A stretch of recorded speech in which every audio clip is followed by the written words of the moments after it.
Hi everyone, and welcome back to Queen G's Recipes, and today I'm going to be showing you another delicious no-bake dessert. It is a no-bake chocolate silky pie dessert.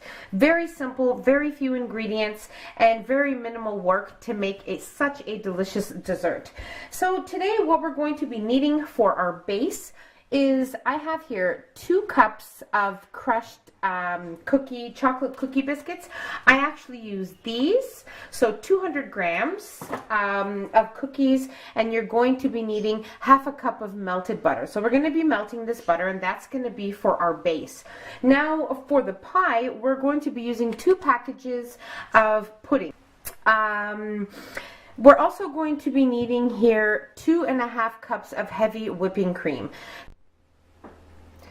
You will also be needing 2 cups of cold milk. So back to the pudding. If you want to use the regular pudding, that's totally fine. I just decided I would go with the no fat, fat-free pudding here. And also we're going to be using a 9.5-inch pie plate, glass pie plate here. And if you don't have the chocolate cookie wafers, that's totally fine. You can also buy these Oreo baking crumbs, which you can find in your baking section of your grocery store. Either or, just make enough for one 9-inch to 9.5-inch pie. So let's move on to making our base. First, I'm going to melt our butter, then we're going to add it into our cookie crumbs. Now for the cookie crumbs, what I did obviously was I took the wafers, I put it in my food processor, and I crushed them up until we had a nice crumble like this. If you can see, a nice cookie crumble, and that's what you need. So I did up to 2 cups, and that was that. So let's move on.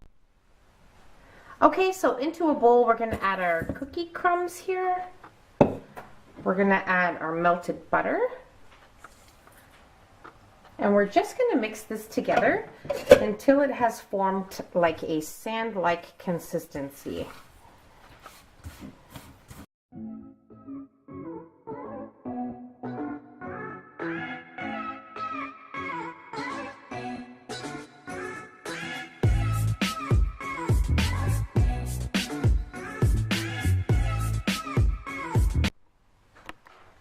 Now we'll get out our baking dish, and we're going to add in our cookie crumbs. Now you can do this with some clean hands and just press it into the pan, or you can do it with the back of a cup or a measuring cup, whatever you have on hand or whatever is easier for you. So I like to just spread it around and kind of just press it down. So we have an even crust all the way around.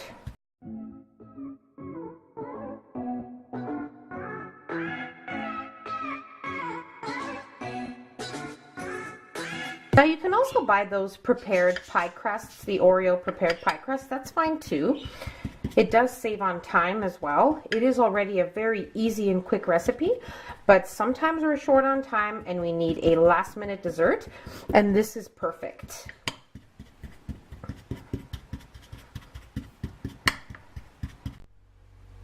Okay, so I have completely placed my crust into my pie baking dish here, and now I'm going to put this in the fridge and we're going to work on our filling. Okay, so I'm going to be using my standing mixer, but most definitely you can use a handheld electric mixer, and that'll be totally fine too. So I'm going to pour in my heavy cream in here. And we are going to mix until firm peaks. Now do not over mix, because your mixture will start to separate and will start to turn into butter.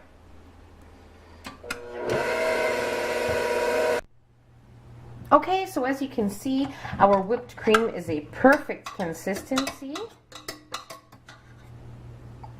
Okay, that's where you want it at. It will take a few minutes, but just be patient with it.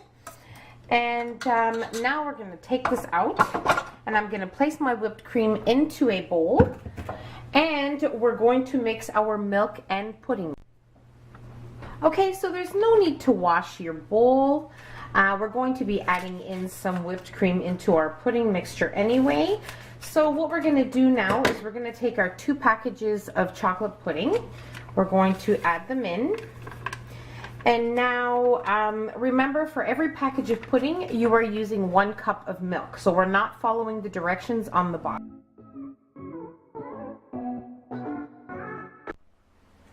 Okay, so one very important thing to remember, before adding in your whipped cream, you need to make sure when you're mixing your pudding powder and your milk that you mix it thoroughly and you don't have any leftover pudding mix spots or chunks in your pudding, or else it'll be throughout your pie. So you don't want that. Make sure it's very well mixed before adding in your whipped cream.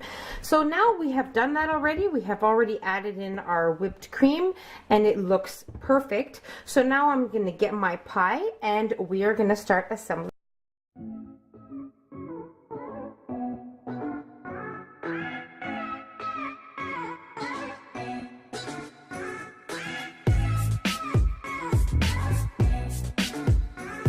Okay, so what I did was, into my remaining whipped cream, which is for the topping, I just sifted in 1 tablespoon of icing sugar or powdered sugar.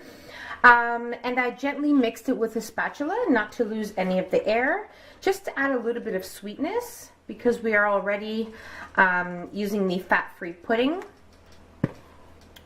So I found that it was better to add it in, but it's up to you, to your liking. But if you decide you want to add in extra sweetness, you can always add a couple of tablespoons into the whipping cream when you're actually making it, when you're actually whipping it, sorry.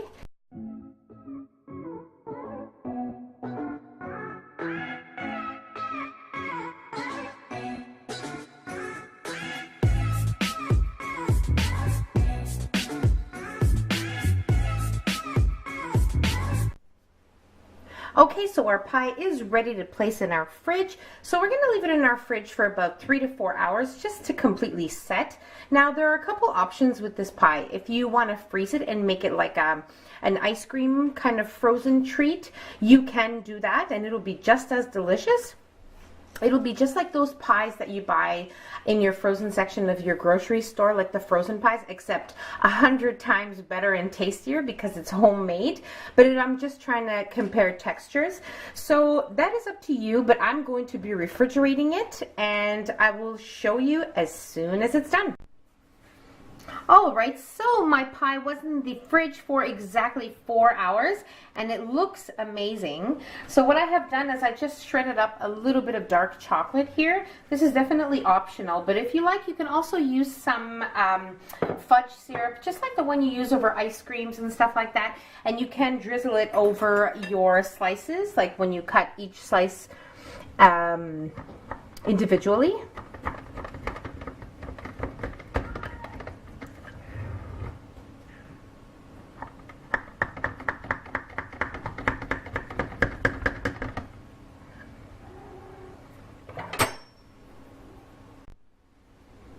Alright guys, so I just sprinkled some of the shredded chocolate on top of the pie, and I took out a slice as well. Now the first slice of pie is always the most difficult one to remove out of the pie plate. So I'm just gonna try now.